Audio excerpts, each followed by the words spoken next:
Good evening. I'd like to call the Board Curriculum Committee meeting to order at 6:34 p.m. First on the agenda is the approval of the minutes of the May 18th Curriculum Committee meeting. Does anyone have any edits or things they want to add to the minutes? Wonderful. Moving right along, we're going to move right into a presentation from Mr. Daney. He's going to talk to us about some revisions a few tweaks, revisions that are happening to some pre-existing courses. Mr. Daney, I'm just going to turn it straight over to you. Good evening, everyone. This is just kind of our monthly update on the work we've been doing within the teaching and learning offices, specifically at the secondary level, as we continue to review and revise some of our courses. You'll see just kind of a quick summary there within the agenda of the work that was done. We brought personal finance, consolidated from two courses, one living in the business department, one living in the social studies department, pulled those together to really meet the needs of the graduation requirement, which will go into place for next year's 9th grade students, so for the class of 2030, and pairing that up in a student's schedule when they are in 11th grade, they will find government. So we had to make some tweaks to government just around pacing to make sure that students, that they didn't roll over to really go beyond that 0.5 credit because it'll be an every other day course. The last three here are just our next phase, if you will, in our alignment to Steele's standards. So environmental science, course we've had for many years. Again, just coming back, looking at those environmental literacy and sustainability standards, making those alignment changes, just reviewing skills, content there, and then intro astronomy and earth systems. This was a reorganization of some content, all previous content that existed within courses, but we took intro to astronomy and oceanography. We took the oceanography part, put that with earth systems, took the earth and space interactions, took the space, put that with intro to astronomy. So we just kind of made the courses a little bit more seamless when it came to the content that was included. One of the other things that came out in those three courses, again, this is part of those Steele's revisions, is really looking at phenomenon-based instruction, so identifying what those phenomena are, so their students have things that they're continuously coming back to throughout a unit to really ground their learning. So with that, I'm happy to field any questions. Does anyone have any questions for Mr. Daney? Dr. Pacito, is there anything you'd like to add? No, appreciate it. Thank you. Awesome. Thank you, Mr. Daney. Thank you. Moving right along, we have a number of approval items that is on the agenda for approval this evening. And so we're just going to go through one by one. So the first one is a behavioral and education service agreement with Cottage 7 Education for a term of July 1st, 2026 through June 30th, 2027. That is already in the budget, and it is a renewal. Dr. Pacito, do you have any additions to that one? Nothing further. Thank you. Okay. The second approval item is a dental service agreement with Dr. Robert J. Dolphus III of Chesterbrook Dental Associates for a term of April 29th, 2026 through April 28th, 2027. That is a dental agreement, but the district only uses the dentist as needed. Anything that moving right along to our third approval item. Our third approval item is the Camp Hill School 2026 Extended Year ESY enrollment contract for a term of June 22nd through July 17th of 2026. The fourth is a Pathway School ESY agreement from July 6th, 2026 through August 6th, 2026. Okay. As you know, we oftentimes are disposing of textbooks and library books, and so the fifth item is in fact that, a disposal of textbooks and library books. Our sixth approval item is transportation for field trips. We know that the school year just ended. However, we do have some that are coming up, and some for next year. One being the boys basketball overnight trip to Alvernia University, which is from June 17th through the 18th. It's a yearly trip that they partake in. Also, we have on the approval list Phoenixville Area High School music field trip to Nashville. How exciting! From March 17th through the 22nd March 17th through 22nd in 2027. Goodness, it sounds funny saying 2027. Also, a Model UN trip in New Jersey on November 19th through 22nd, 2026. Last but not least is the Phoenixville Area High School Destinations with Direction. They would be traveling to Duquesne, IUP, Penn West, California, October 13th through 16th, 2026. All of those are up for approval, obviously because they are overnight trips and extend, obviously, the radius that we would require for it not to be board approved. Any additions, Dr. Presido? I'd just like to add that, the new trip on here, the trip to Nashville, is very exciting, and I appreciate Mr. Lee and his leadership getting really far ahead of this, so for planning purposes, so that we can support that for our high school musicians, but nothing else. Thank you. Awesome. I don't remember getting my invitation. So approval item number 7 is an approval of resources. This includes the Phoenixville Area Middle School World Languages, Voices, Spanish, and French. This also includes a Phoenixville Area Middle School ELA 7 text supplemental novel. It includes Phoenixville Area High School Finance and Investing, The Wall Street Journal, The Richest Man in Babylon, and then also Phoenixville Area High School Digital Music Production, Shed the Music. Those are all new resources for our students that are up for approval. The 8th item is Translate Live, which I am going to throw to Dr. Presido to do a little bit more in-depth discussion around Translate Live for the board. So Dr. Presido? It's okay. I'm actually going to invite Dr. McClure to the podium, who really deserves the credit for this really exciting resource, and she's prepared to explain sort of the background and the pilot and other options that were considered. Yes, so we have been looking at our what services we're offering to our multilingual families for quite some time. If you recall, back when we started with Parent Square, that was sort of the beginning conversation of what we are making sure that we're doing so that we're translating and providing services for all of our families and not just a small portion of our families. So while our outgoing communications have been very much assisted with Parent Square, what we have been lacking in still is our on-site interpretation services. We use live interpreters. That sounds terrible. They're actually real live people. We use in-person interpreters for our conferences and IEP meetings and those kinds of things, and we will continue to do that. But what we really struggled with was daytime availability for some quick conversations, access to very basic things like just coming in and out of the office and having a conversation, access to people coming to the DAO for information, those kinds of things. Big, large events have always been a real problem for us. If anyone has ever tried to provide language translation live in person at an event like that, it is really, really hard, particularly say something like graduation. While the interpreter is listening to the speeches that are being given, they have to pause to translate a segment of that, and then they've missed a section of that where that's been really hard. If you look at our arsenal of interpreters that we do have, they are almost all exclusively Spanish and Portuguese speaking interpreters. We have a very, very difficult time getting anyone who speaks any of the other 14 languages that are represented in the district. So we've been looking at lots of other places where we can kind of fill those gaps. And so we looked at a lot of other companies that provide interpreting services. Most of them are for kind of basic in-person. A lot of them are designed for business models, so it's for business transactions and those kinds of things. And we came to this through, and I need to give one of our ELD teachers at the middle school, Eva Worley, credit for bringing Translate Live to our attention. She was at a conference for ELD teachers, met with us, this particular group, heard about it. We had the initial talks with them almost a year ago. This is a product that is used in large districts with very big multilingual populations like Philadelphia and Reading.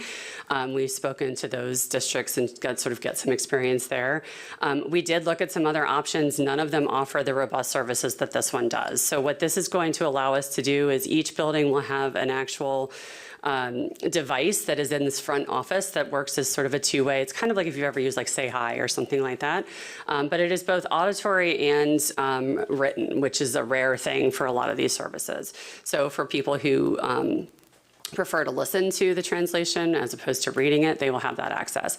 And that means something as simple as walking into the DAO and saying, I have a question about registering my student. The person at the front desk has the ability to speak in their language, the other person speaks in theirs. It's 220 languages and dialects, so also we are looking at our Spanish-speaking population. We have families from Honduras, Guatemala, Dominican Republic, lots of different places. Those dialects are all different. We've had many of our speakers that we do have Spanish speakers test this out over the last few weeks with very high marks on the translation ability. And most excitingly, in the last 2 weeks, we've used it at all of our promotion ceremonies and our graduation to very, very rave reviews and lots of thank yous and very tearful thank yous from families. Families that have never been able to receive interpreting services. So we had Vietnamese families who have never had things like graduation translated for them before. So that's been really successful and it works really well. It's also going to fill a gap. Mr. Beckerman will be glad to hear this, that it will be filling a gap for captioning in events like this. So starting in the fall in our meetings, you'll be able to access that through your phone. And so even English speakers can either listen to it or they can follow along on a written transcript. So it's filling an enormous amount of gaps that we have never been able to successfully fill, and we're really excited about it. What the site license does is, so every building will have one of the individual devices, but the site license will give all of our staff access to it on their laptops. So in classrooms, they can use it. They can use it in one-to-one conversations in the offices in any sort of situation. Teachers can use it to communicate with families. In that regard. Things like this is a really important one that I'm really excited about. So the secondary back to school nights, we have never been able to successfully provide interpreting services so for instance, the middle school does start in one room and they have that big meeting. So sure, we could get the headsets and we did that fine. But for both of the other buildings, after that part is over, you start walking your child's schedule. And it was just impossible to be able to find, you'd have to have a one-to-one translator for every family who needed one who could go to different rooms. We didn't have those resources. So what this will do is that every room they walk into will have a QR code. They scan it and it pops up right away. They don't have to register to do anything. They don't have to leave their names on any of that. There is also a way for meetings for them to communicate as well. So if a family member wanted to attend a school board meeting and wanted to be able to speak, they would have that opportunity and we would have that access right here. So like I said, it's filling an enormous amount of gaps. We budget for interpreting services and we go over it every year by a lot. We have over budgeted for this already in the year because we're still trying to sort of balance out how we're using this. It's going to reduce language line costs and those kinds of things. So we hope that the plan is that over time this is actually going to bring some of those costs down, but also provide a much broader net of what we're being able to offer. Thank you, Dr. McClure. Can you do a cost comparison? So what was the cost that we've been paying? For what service? So we're only doing in-person interpreting services. So how much have we been spending? So this year, I think we're close to $50,000 just on in-person interpreting services, but that does not cover any of those events that we would have had to hire people for. That would have been in addition. And that's assuming that we can actually get them to come. The other thing I should point out is it's saving some money in the sense of we've often had interpreters attend events in the hopes that families would need it. And then we pay them regardless of whether families come. And we've had times when those families don't come and those interpreters just kind of hang out with us and they're all lovely people and we love to do that. But we're paying them for no services. So this is another option. This also does, I should clarify too, that like say someone is watching graduation live from home, that QR code will still work. It doesn't run on our internal Wi-Fi network, it runs on their server. So someone could be watching the board meeting from home and having that ability as well. So it is an increase right now of what we are paying for interpreting services. But we feel it's incredibly worth it because it's filling, like I said, it's filling gaps we've never been able to fill. And it's, I'm sorry, what about Language Live though, because we won't need that now, right? Right, yeah, Language Line over the past few years has been almost, the past couple of years total has been upwards close to 200,000 of what we spent in Language Line ever since they say 21. So we won't, that's not been just this year. But and how long is Language Live's contract, or is that? we not don't have one with them, we just use that's it. just- Yeah, it's just a, So we'll be spending $75,000 for a 1-year contract. And we'll be reclaiming 200,000? Is that what I'm no, hearing? the 200,000 is not just this year, that was over the last several years. How much was it just for 1 year? It depends. It depends on the year. I think this year we are somewhere around 15, I believe, that just from Language Line. And that's just, I should also say Language Line is highly ineffective. If anybody's ever tried to use it, it's really, really difficult. Families don't answer the phone when it calls because it doesn't come from our number. And families can't access it. That's the other piece, is that they cannot actually call Language Line and call us. They have to call here, have an awkward exchange that they need Language Line, then we have to call them back. What this will do with those devices is it works like a phone. They will have that link that we'll share that out, and that's part of our community liaison work, is to share that with families, that if they click on that link, it essentially rings that device on the desk and the secretary can answer it and have that communication. My other question is, has there been, and Dr. Pacito, I know I mentioned this to you, has there been an RFP process where you put this kind of out there to different vendors? There isn't really an option to do that. This is really the only company that provides this level of services, and specifically for the education environment. Like I said, there's lots of other companies that provide interpreting services. There's lots of other companies that provide, a basic Google Translate type thing, but not the way that this works in terms of the broadcast functionality, the one-to-one, the ability to have everyone have their own account. And also the other thing is data sharing. This does not maintain any data from any of our families. It does not record any of the conversations. So that was another big piece for us. Thank you, Dr. Thank you, Dr. McClure. It sounds like the value proposition and the return is much better than what we've had today. Yeah. Question, it looks like it's a 1-year contract and the pricing's for 1 year. Are we able to, have we thought about adding something that sort of caps the price increase if we want to renew it next year? We could certainly look into that. We didn't have that conversation. I think we wanted to get through 1 full year and really see where we're using it and how we're using it before we have those conversations. I will say that the customer service from this company is outstanding. They have already been incredible and accommodating for us on a number of occasions where we had some technical difficulties. Jesse or Cole can attest to this the night of the 6th grade information night.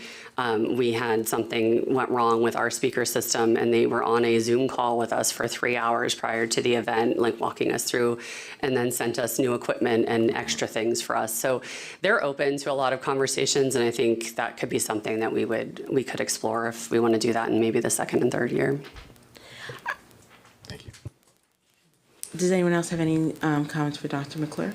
I have a quick one. Go ahead, Mr. Perry. How many, in terms of the long-term vision for this, how many people, interpreters, do you think that we will still need to have on hand for certain things? Because I'm sure that there are going to be people who ultimately just want a human touch. For sure, and we would never replace that, especially when you have difficult conversations, disciplinary issues or that kind of thing. We will still absolutely use our in-person interpreters. Okay. Part of that is the hope of building our community liaison program down the road. As you know, Claudia Martinez is bilingual, so that our goal is that eventually we have more of those people in-house. That we will need to rely less on outside. This is also going to fill tremendous gaps at, say, things like conferences. So conferences this year in the fall, At the 5 o'clock slot, for example, we had a request for 25 Spanish-speaking interpreters at the same time. I don't have 25 Spanish-speaking interpreters. We have an additional outside company that we can lean on, but they are insanely expensive. They're much higher than the rate that we pay, and they're also not as reliable, and oftentimes end up sending us like Zoom calls or something like that anyway. So knowing that we have this in our pocket and to fill those places is really helpful. Any additional comments? I just want to say, Dan? Dan go Weiser, ahead. Mr. Weiser?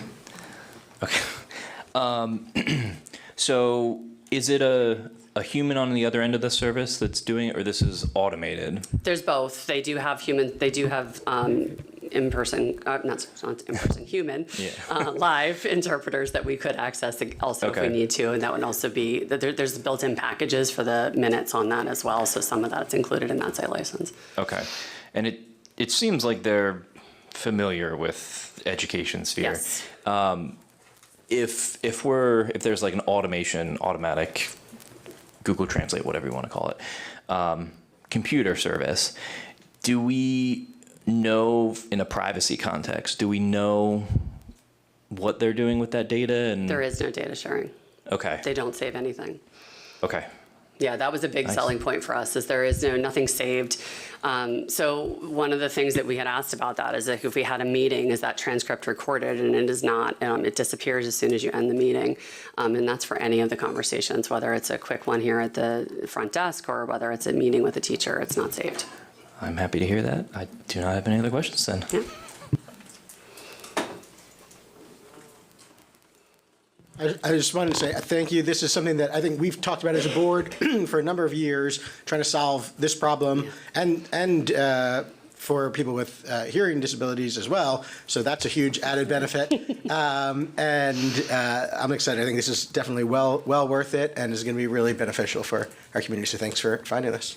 Yeah, we're really excited. Like I said, the notes that I've received just in the past week from people who were just, I know Mrs. McTiernan had one as well from a family member who was crying because she's never had interpretation services before. So it's exciting.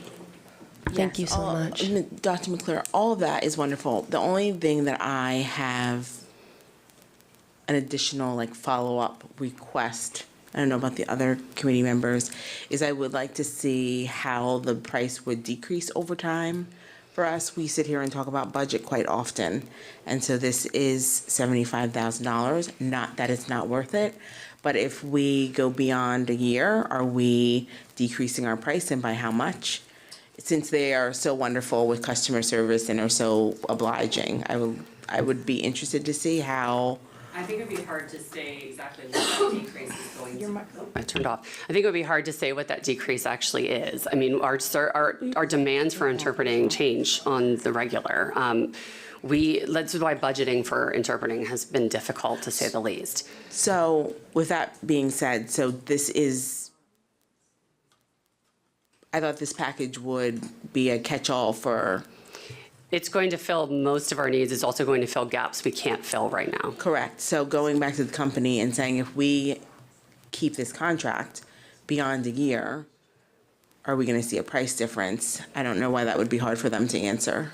I don't think Mr. Venezia's point was that they would charge us less. No, I'm on the opposite. I think a win would be to structure where That we they would can stay only there, increase yeah. it no more than 2-3%. It's pretty standard in these agreements, right? Right. So if we renew, they can't increase the price more than 3%, 4%. You could ask for a decrease. But but the way it's written now, we could love it and they could come back next year and say it's $150,000. And if they're the only game in town, right? I wasn't talking to your point. I was talking I'm to. sorry. That's okay. I was talking to my own, but. But I just want to make sure that we're being fiscally responsible too. Sure, I Because understand that. that's- And we've been and believe me, I mean, I've been working on this for a year and a half. I'm sorry. Thanks, everyone. It's been a long time coming of figuring out how we master this. Getting control over our interpreting cost is really hard, and also still being able to provide something that our families need. The other thing I should say is some of this does include training that they will provide for us and provide for our staff, which is why we're asking to get it approved now, because we need the summer to get ready for this for the fall, so that we can fully deploy this and be ready. We really want to make sure that we do this the right way and our families know what they're looking at and they understand it. We're working on signage and logos that are recognizable for that regard so that people see it and they know what it is. So, I mean, I can certainly ask for that, but if that's that's a concern that we would have about delaying that. So it'll be $75,000 this year and $75,000 next year? I believe it's 70. Okay, because Yeah. the infrastructure and implementation is a one-time? It's already been taken off, yeah. Because it's a one-time? Okay, so it'll be, No, they removed that for us. They did not charge us for that. it's not reflected on the invoice we have. It's also taken out. Am I looking at the wrong one? It should be in there. It says 75 and then the implementation is 5 and they removed it. The total It's 5 is. and 70. They heavily discounted the Yeah. implementation. Where do you see that? I'm concerned that that microphone may not be working. I know, it keeps Even kind of though going, it's it's red. showing red. It says 75 down here. Yeah, the implementation. It seems like it's going in and out. I'll just tell you to talk really loud. Got it. I can do that. Next year, you would just cover. Right, Dr. one- So the one thought. the invoice that we're looking at does show that they've discounted the implementation $30,000, but they're still charging us 5, and then 70 for the one-year site license for a total of 75,000. That, I'm sorry, I have to look at that off the top of my head. So just as you're looking that up, Dr. McClure, you don't rush, it's fine. But, so next year we'll pay $70,000? Yes, Okay, and is this built into the budget currently for us? yes, Is it built into the budget for next year? yes. Is it possible to get a presentation sent to us so that we can sort of, like a demo video or something that we can Sure, I see should have how brought this- it with me. I should. actually see how it works? Yeah, it is. I know some people in the room have used it the past couple of weeks. It's pretty amazing.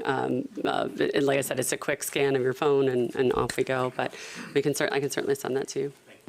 One other thought, talking about discounts, if the first year here is wonderful and we love it, multi-year contract? That's something, I think that's probably yeah, the more likely maybe what that's the they option. would be amenable to. They have been very flexible about that.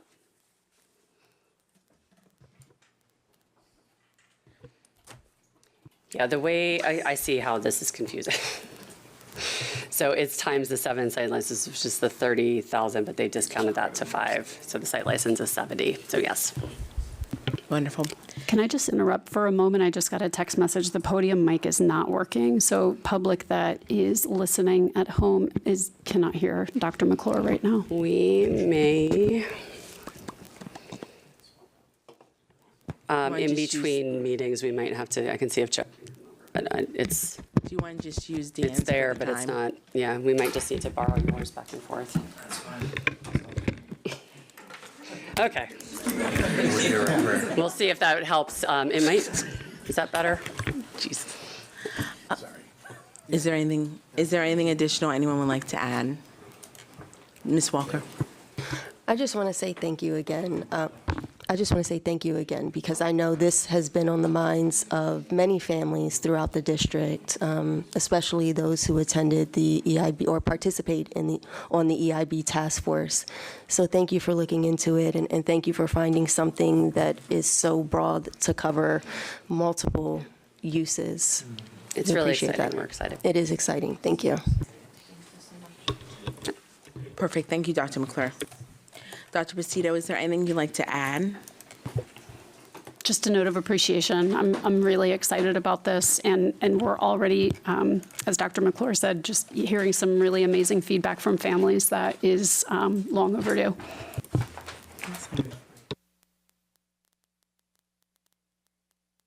Nope. Thank you again.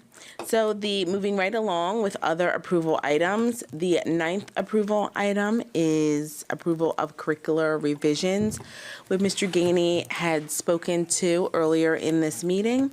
So they include revisions to personal finance, government, environmental science, earth systems, and intro to astronomy. Any additions, Dr. Bacido? No additions. Can I ask a slight question? It's not directly related, but I'm trying to think back to whatever. I was trying to think back to some of the comments we heard in one of our other meetings about our phys ed program, and I was wondering, with some of these revisions, is there something that we need to look at for the phys ed program? I'm not nearly qualified to speak details about it, but I seem to remember something about not being. I think it was like not enough time is allotted to the phys ed program, and we're out of compliance was what stuck with me. I'm just curious if that's something that we need to look at all. Are you speaking with regards to the speaker that came up? Yes, sorry, yes. If you, Yeah, thank you. The health and PE curriculum was rewritten and recently adopted in the last 3 years and meets all PA code standards.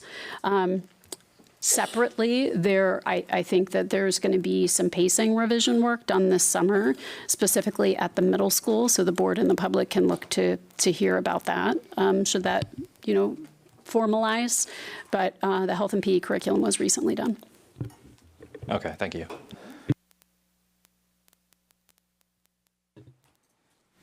Okay, moving right along, there is approval item number 10, settlement agreement and release for one student. That's all we can tell you. Approval item number 11 is the memo or MOU, Memorandum of Understanding with Trellis for Tomorrow for a term of June 13th, 2026 through June 12th, 2027. Dr. Bacido, I know I had asked for some additional information around Trellis. Would you like to share? Sure. And before I get to that, I just want to say that we're excited about this continued partnership. This is entirely grant funded. We've built a sustainability course recently. If you're out here sort of any afternoon, you'll see that there are lots of students working in the garden through club work. There are kids out there during the school day, and that will continue to happen even to a greater degree of frequency with the course that was recently approved. So looking forward to continuing this. This is entirely grant funded. So while you see a cost on this MOU, know that we have another year of grant funding remaining for this. So this is not out of district budget. Dr. Alan Savage had a question about paid work for PASD students resulting from this. We do have some students, I would still call this program sort of in this partnership early on in its stages, but we do have a small handful or maybe two small handfuls of students that are receiving some stipend work for their participation in the garden. We don't have any what I would call, like sustained paid employment at this point, but certainly hoping to explore what that could look like. Any questions in regards to any of the approval items or just approval item number 11?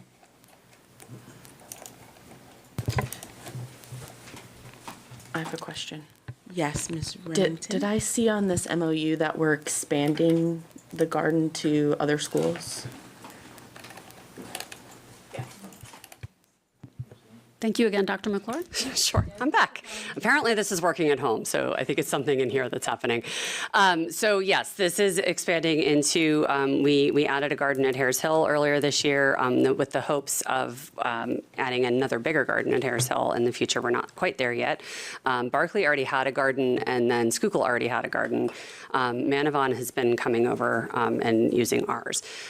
So what that expansion is to the programming of the Food for All program that Trellis offers, which provides garden checks and sort of guidance and that kind of thing. And how they come, I think, they come during the club times like once a week.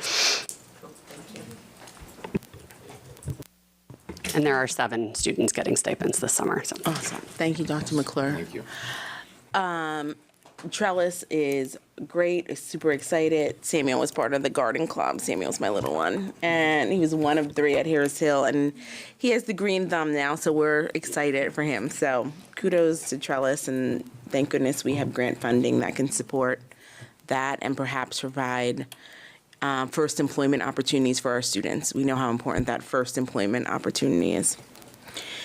Moving right along to our information items, I'm going to turn this section over to Dr. Presido for answers to previous asked questions, teacher-led summer curricular revisions, and then lastly, this 2025-2026, some highlights of this school year before we end this academic year and this board cycle. So, Dr. Presido. Thank you, Dr. Allen Savage, and thank you to Mr. Oberecker for your support with the item number 1 under information items. There was some conversation at the last curriculum committee meeting, some conversation and public comment regarding generative AI. So just to put some information out here, we have some language copied from the administrative regulation regarding generative AI and how it's used here and also how it's not used and things that are blocked in the district. So while there are, if you look at the administrative regulation, there are certain AI tools that are used. Many of those are only teacher-facing and not student-facing. And then there's also a list, and I know that this is something that our technology team works very, very hard to keep up with. As you know, AI is changing even as we speak. But there is a list of URL blocks that are currently in place in the district, and this changes all the time, and things are added to this. If I move on to number 2, we've talked a lot about curricular resources and new curricular implementation this year. We've talked a lot about in the last few years as we came through pilots. We took on a tremendous amount of work this year. And again, I just want to give so many commendations to our teachers, particularly our elementary teachers who are responsible for doing 2 new core resource implementations. They've handled it with tremendous grace, ingenuity, and we're seeing really amazing things happening in our classrooms. I just wanted to give the board and the public an update about some work that's happening this summer. It's actually already started at the elementary level. As we reflect on year 1 of implementation, we always seek to do better. When we know more, we should do with that. So we've gathered student input through student forums this school year, and certainly lots of teacher input. And I have some notes about revision work that will be teacher-led this summer. Really, then the bulk of that work occurring this month as we look to revise some pacing, revise some pieces of our assessment, and the balance of online versus paper-based assessments as well. And we're moving more toward paper-based assessments, so we can expect to see that in the upcoming school year. So that work is being done now. We have teams working already, like I said. That work and recommendations from the teams will be vetted in our department in the month of July and then presented to the board in August with time built in at the beginning of the school year to let the rest of the teachers know exactly. Certainly that will be built out in Atlas and give time in the beginning of the school year for everybody to become acquainted with those revisions. Even folks that weren't on the teams have had an opportunity to weigh in at our most recent professional learning day in May. And then as we look to secondary, this spring, a good bit of this work has taken place already. Secondary teachers have given feedback on new resources as they have had them as well. And revisions that were made have included some minor pacing things, an adjustment, again, a reduction in online assessments, particularly in the area of math, where they were more prevalent, and increased use of novel study, particularly at PAMS and ELA. So we're proud of this work. The work will be ongoing. It's never done. But I just wanted to give the board and the public an update about some things that are happening right now. And then finally, this is a short list. We could add, if you could click on number 3 there. Thank you, Ms. Cameron. This is a short list and certainly not exhaustive, but we've accomplished a lot this year. It wasn't without, taking some on the chin and learning things that we need to do better, and certainly that's noted. But so much work was accomplished this year that I think we have a lot to be proud of as a district. And summer was well-timed. Maybe it could have come a few weeks earlier for many of us. We need a break, and I'm sure that we'll all come back and be ready to dig in. Wonderful. Any questions for Dr. Presido? Mr. Weiser? Yeah, I do. On item number 1, and maybe this is more of a tech question. I think I've said this before, but being in the tech industry, and I don't know what our system's capable of, but my concern is still that, at least for the younger grades, I think we're kind of, in my opinion, the filter that we have set up is backwards. I would prefer to see something where we have an allowed list of URLs and everything else being automatically denied. I mean, looking through some of these, I do see a lot of these that are familiar to me. ChatGPT, OpenAI, all that stuff. But I think kids are pretty smart, and I think it's not unreasonable to assume, I can think of a couple ways that I'm not going to say in public, of getting around some of these potentially. I don't know the capabilities, but I just want to again say that maybe our consideration, at least for some of the younger grades, should be to automatically deny some of these sites, some of these AI tools, or all sites, and open it up when we have a justifiable case to use them. So that's my thought. I don't know if that's going to land with anybody else, but that's my thought. That's my suggestion. Apparently it does. So yeah. Is that technologically feasible, though, for the default to be nothing? It is, yeah. I mean, there's a default deny, default allow. I mean, we're. Ooh, I apologize. No, go for it. I don't want to bore everyone. I was under the impression that we were talking about this under the sort of the heading of a whitelist, and that this was going to be an opt-in opportunity for families going at some point in the near future, right? We have, if you recall, the presentation that Mr. Oberecker and I co-led. I feel like that maybe that was as recent as last meeting, but don't quote me on that. Yeah. That is one of the things that the Technology Advisory Council will be considering. We've put that council together. We have dates on the calendar. Mr. Oberecker has agendas for those meetings, and this is one of the options that team will be discussing in the fall. So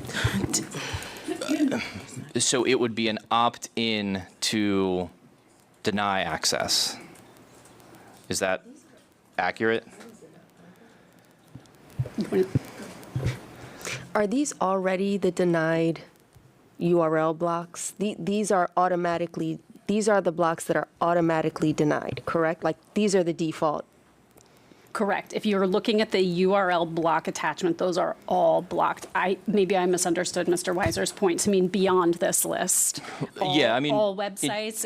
In general, that's, again, I know as you get older, you get more responsibility, but for the younger grades, that would be my assumption of what I would want to see.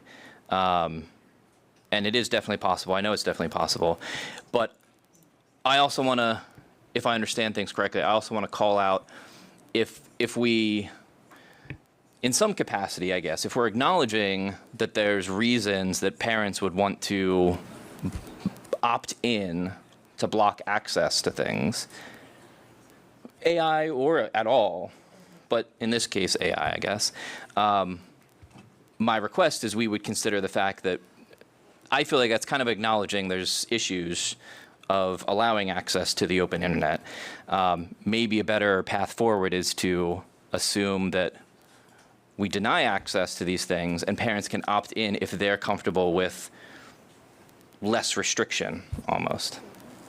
I mean, that's what I would do for mine. That's what they're going to discuss. That's what the task, I don't think there is a conclusion of which way it's going to go. I think my sense is what you're saying is where we'll end up, I hope, because I do think we, especially in the younger grades, need to do that. But I think that is the purpose, is to come to that conclusion, or a conclusion. Fingers crossed. Yes. Not necessarily that conclusion. I'm sorry, Yes. for clarity, can Mr.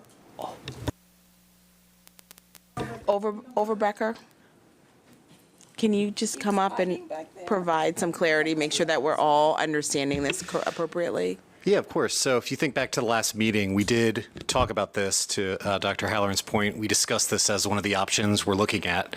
An allow list that would be a baseline to what you're talking about, Mr. Weiser, is absolutely possible and something that we could deploy relatively quickly. But just for clarity, so this list we're seeing now, They're all blocked. they're all blocked. Correct. By default. Yes. Sure. Thank you.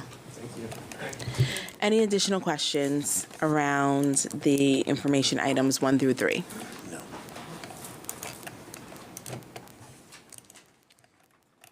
Yes, Ms. Remington. Dates are already available, but are they published somewhere? Dates for the council meetings? Yeah. They have been, they're by invitation at this point, and they have been communicated to the team that has been invited, yes. Okay. Who is the team that's been invited? It is, without names, it is a diverse mix of teachers, parents, administrators, other community members, and we have a plan to get student input outside of those advisory council meetings. And board members. I believe board members have been invited as well. Yeah. Great. Anything additional? Wonderful.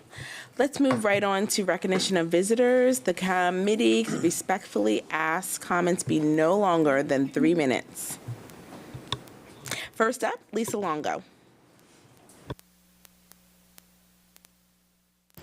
So I want to start by saying again, limiting comments to 3 minutes is disrespectful. There are so many items here, and we used to have public comment in between each major grouping so people could talk at length about each of these to give input. So I asked the board as a whole, at every committee, to look at that policy. You want engagement? Stop treating us so disrespectfully.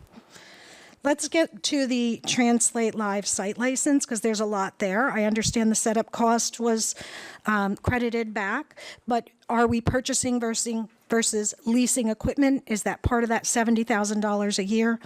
Is there going to be any use of this in classrooms? Are any students going to be using this? Because it's AI. Let's be clear what this is. This is AI.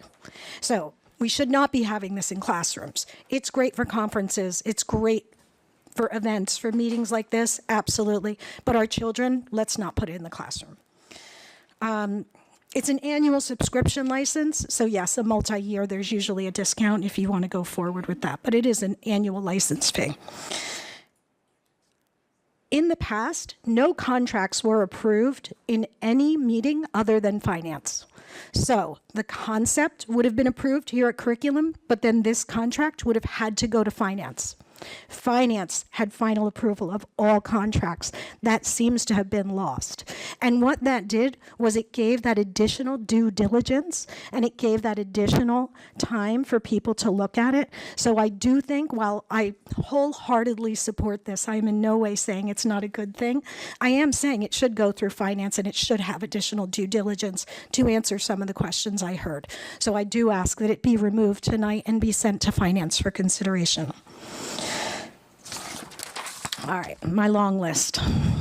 When it comes to curriculum, and we've talked a lot about the music program, arts, PE, and health in the last few meetings, how are these being aligned with budgets and goals? Because the goals are now on here for approval, but the public has not been given the opportunity to sit and talk to the board about them. You approved a budget without having goals, without having an alignment. So it's all been done backwards from the beginning. It's time to slow down that process. The second thing, when we're looking at various technology policy, and I've heard that it's going to be looked at, but we should have something in place prior to the start of the next school year. This is not something that can wait, right? We need something done now. It is very easy to limit the websites your child can get to. When my daughter was younger, she could only get to pbs.com. That was it. I had that set up, and I'm by no means a techie, right? I'm a finance person. So if I could figure it out, anybody can figure it out. There was a conversation about the change of schedule at the middle school. My question is specifically, how is that aligning with the high school schedule? We had a one campus paradigm when we built the middle school. And students would move back and forth, especially for math classes, right? So we had this accelerated math program. So we wanted to make sure those scheduled were aligned to allow for that. Changing the middle school so it no longer aligns with the high school puts that program dead in the water. That's really short-sighted. So I think we need to look at that. We were also very strongly moving toward a modified block schedule. Dr. Parkinson, when he was the principal, I know that was something that continued after he left. Modified block, especially at the high school, gives our students a longer period of time. Time's up. Right? For them to have to prepare for a class. By having shorter classes, we're changing their attention span too often. So they need that longer time. So again, the role of the board, look at this, think about it. I don't know if it's the right answer any longer. There's been pedagogical advances I may not be aware of, but modified block was an important one. Thank you. I know my time is up. I just have one more quick thing. When we were talking about the equity divisions, and I know there's a new word for it now, people don't like that. But when it came to AP, I became something of an expert on this topic. I went to national conferences, I talked to school districts all over the United States, and we had a real problem here in Phoenixville with that. So, for example, the statistic that I knew was 100% of the white children who tested in 7th grade went on to take one AP class, and everybody applauded that. But only 10% of the children of color who met the same standard went on to take an AP class. I know that's gone up. I think I heard it was over 20% now at one of the meetings, but it was 10% when I was here. So one of the things we were working very hard on was why this happened, how this happened, and how we solve for X, right? What we found out, and Dr. Fegley did extensive work on this, and I mentioned it in a meeting, was why weren't some of our children taking AP classes? Started out, they weren't being kind of offered them in their guidance sessions. Students didn't feel that they had that ability. They were told there was too much homework. They were told there was this. So we need to look into that and kind of make sure we're finding ways to help our students. One of the programs we looked at was how do we help students who either have an after-school job or family child care responsibilities? And how do we help those students?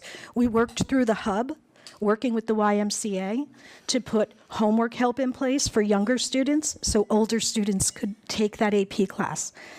And the final thing I'll say on this is the opt-in is what good school districts are doing. Right? So when a student is tested in 7th grade, identified as AP ready, they are automatically put into one AP class. Now, they can opt out, come with your parents, we'll take you out of it. But just doing one simple thing, that advanced all opportunity for our marginalized communities and had more children of color in AP. And I say all this, and I'm not even a fan of AP, right? I like IB better, and I think we should be talking about that. But looking at AP, this is an important topic when we look at the equity, diversity, what's going on in our district, and I hope you guys will consider it. Thank you. Thank you, Ms. Longo. Next up for public comment is Deanna R. Deanna R. Mine? Oh. Hi, good evening. Mrs. Radati from the middle school. Thank you for allowing me to speak this evening. At the last committee meeting, I shared some concerns regarding the new middle school schedule and the lack of clarity surrounding it. And since then, we have had a frequently asked questions link added for the teachers to look at. It still provides little information or concrete evidence justifying the elimination of class period and lengthening of other class periods. As a result, I still have some deep concerns. The new schedule seems to also contradict itself. So first of all, the plan is to prioritize instructional minutes. This new timeline, though, means that some students, for example, that are in activities or athletics, will now miss 2 full class periods at the end of the day. For example, my language arts classes, I have 2 in periods 5 and 6, which would be the end of the day. This is a PSSA tested area, and if that instructional time is crucial to improving test scores, why are we not giving all students that opportunity? Why are we now going to have some students routinely miss that core instruction? To me, that's a contradiction of what the plan should be. The second concern I have is the purpose of the new flex period, which seems to wrap around lunchtime, and I don't have a clear definition of what this should look like. Summer break is here, and yet I myself, as a middle school staff member, have not been provided information on how do I plan for this time. So my concern is, this is an ambiguous period at this point, and what is my strategy to help my students academically next year? Finally, I'm just wondering about the vetting of this schedule. It seems to be a changing procedure or plan. For instance, in the beginning, it was flex period was going to be perhaps remediation. At this point, I've been told that 7th graders will have a health class during flex, but it does not seem that the rest of the student body is going to have it as a graded class period. So I'm just wondering, is this a Band-Aid because there was a miscommunication about when health classes would be implemented, and I'm not sure about what that flex period is actually supposed to be. So ultimately, August 24th will be here before we know it, and I'm just wondering, will this schedule be finalized and ready? How will this work? The mission of the Phoenixville Area School District is to foster an inclusive, student-focused learning environment. So I think that we need to focus on the whole student and not some theoretical data at this point. I say theoretical because I have not seen concrete data. If someone has it, I would welcome it. I would sit down and evaluate it with whoever has it. 30 seconds. The schedule seems to be contradictory and rushed. Our students deserve a better plan. Thank you. Thank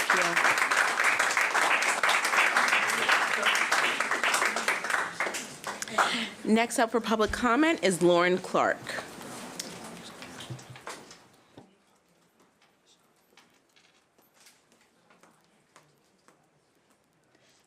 Me again. Sorry.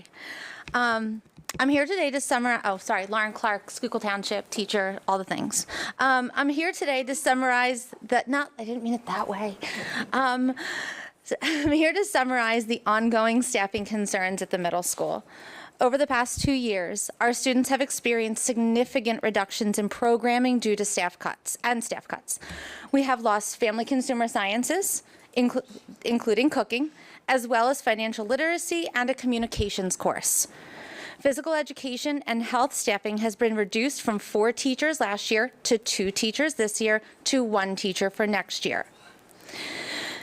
We will have 1 art teacher serving more than 600 students, 1 PE health teacher serving more than 600 students, and 1 college and career readiness teacher serving more than 600 students.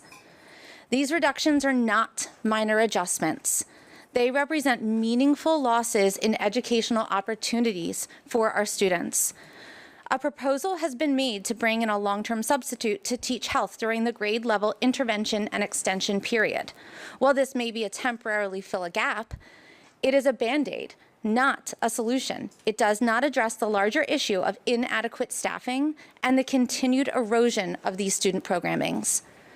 As I stated at previous meetings, the middle school went an entire school year without intervention supports, while both the elementary school and high school have at least 2 in each building.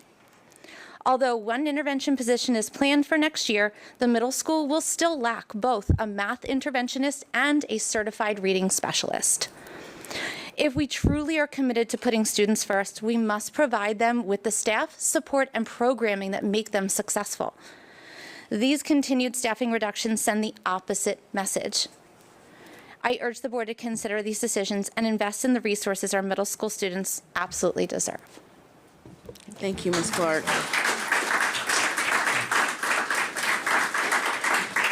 She's going to be one of the interventions. Next up for public comment is Mike Padilla.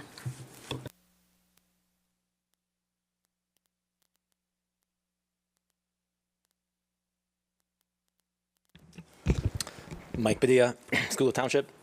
I brought this issue up, I think, over a year ago about the learning gap that's ever increasing with our Hispanic community. This is all data pulled from the Pennsylvania Department of Education website, from all the testing that's required. So just to level set everyone, this is for the high school. The Hispanic community represents 18.6% of our students. So roughly 1 out of 5 kids is Hispanic. And when you look at the percentage of those students who are proficient or above, and I compared to 2 other schools that match our demographic breakdown. I looked at Avon Grove and Happer Horsham. So very similar demographic breakdown.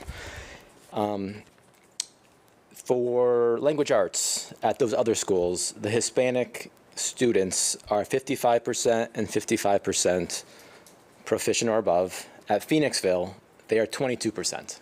So more than twice as less proficient. And then for math, the other 2 schools, they're at 40% and 51% proficient or above. And at Phoenixville, we're at 11% proficient or above. And for both of our numbers, we are trending down. So since I brought this up, like I said, over a year ago, I haven't heard if there's any deliberate plan or action in place to address this gap.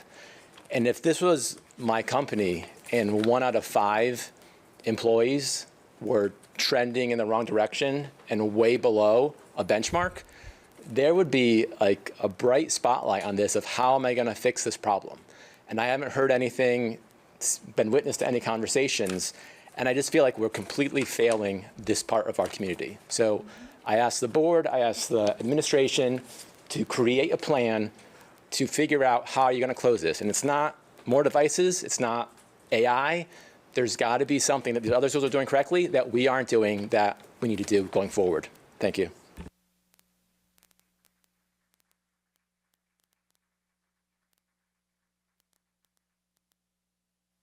Thank you, Mr. Padilla. Next up on the public comment list is Elise Johnson.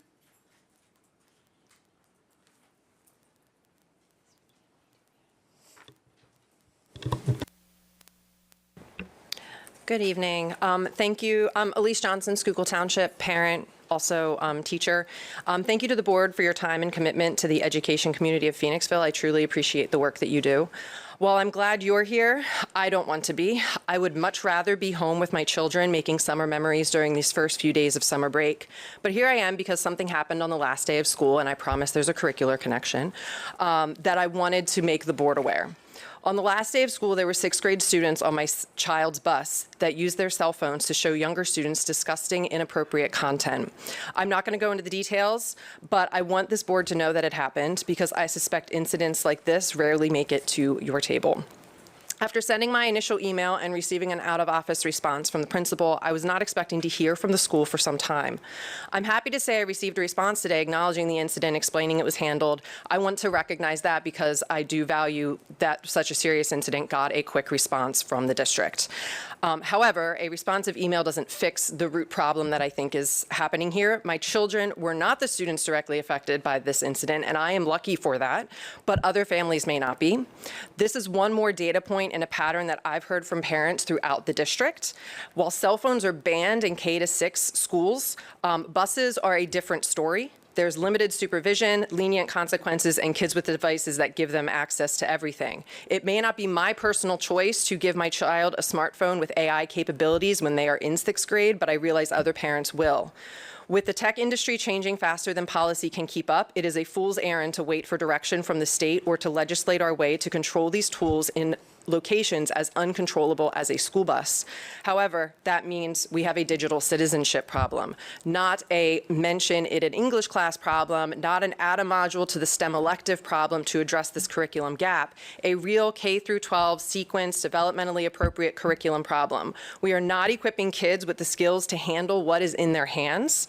We are not teaching them what responsible use looks like or what to do when a peer puts a screen in their face with inappropriate content. Our core teachers already have full plates with test prep and differentiation work to support all learners. This cannot be one more thing we embed into their classes and hope that it sticks. Our world is changing faster than the laws and legal requirements can keep up. I can educate my own children about the dangers of owning a smartphone or having unrestricted access to the internet, but it will be for naught if an older kid whom they look up to and sometimes idolize corrupts their childhood with imagery they themselves have no business seeing. I will finish by saying this bus incident will not be the last, not without the district formally acknowledging this challenge and proactively implementing a robust digital citizenship curriculum that actually addresses it. Thank you for your time. Thank you.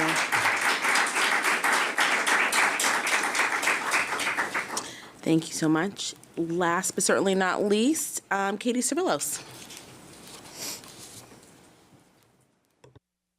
Hi, everybody. Katie Cervillos, Phoenixville Borough resident, mom, teacher. I want to thank you for listening to our concerns over the past few months. I know it's been kind of a long haul for us coming every week, every other week to these meetings. And I also want to acknowledge that as teachers, it kind of breaks typical protocol to come directly to school board meetings, right? It's not a typical event. There's usually different means of communication, but we are here and we are seeking your support.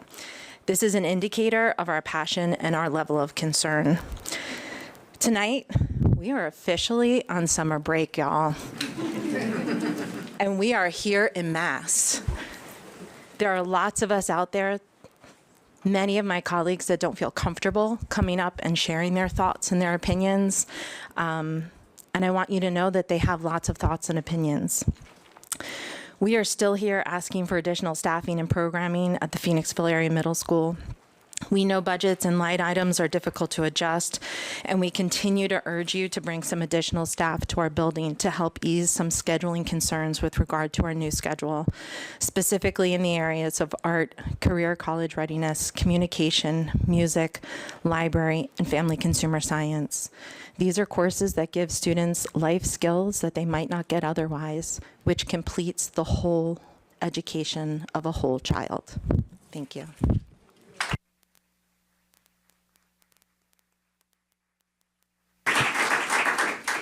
Thank you, Ms. Cervillos.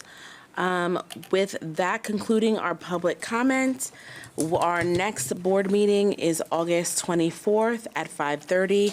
Thank you, everyone who came tonight. I call this meeting adjourned at 7:40 p.m. And we're going to adjourn into executive session on safety and security and personnel, and we will start the meeting right after.